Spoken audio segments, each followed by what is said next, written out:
নমস্কার বন্ধুরা, আজ আবারও চলে এলাম তোমাদের সাথে আমার লাঞ্চে থালি শেয়ার করতে। তো দেখে নাও, আজকে সানডে স্পেশাল তো কিছু হতেই হবে, তাই জন্য অনেক দিন পর বাড়িতে আমি বানালাম মাটন বিরিয়ানি, যেটা বাড়ির সকলেরই কিন্তু ফেভারিট। এই মাটন বিরিয়ানি যখনই বিরিয়ানি খেতে মন চায় তখনই কিন্তু আমরা বাড়িতেই বানিয়ে বিরিয়ানি খাই, রেস্টুরেন্ট থেকে কমই এনে খাই। তো বানিয়েছিলাম রেস্টুরেন্ট স্টাইলের মতোই। তো সাথে দিয়েছিলাম আলু আর ডিম। আলুটা না দিলে বিরিয়ানিটা অসম্পূর্ণ থেকে যায়।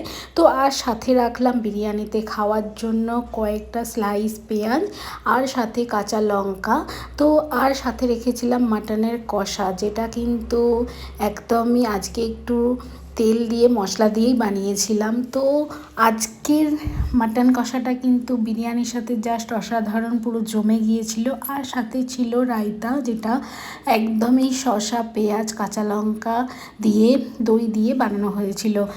কে কে মাটন বিরিয়ানি খেতে ভালোবাসে সেটা অবশ্যই কমেন্ট করবে। আর যদি ভিডিওটা ভালো লাগে অবশ্যই আমার চ্যানেলটাকে লাইক সাবস্ক্রাইব করে আমার চ্যানেলের পাশে থাকবে। টাটা।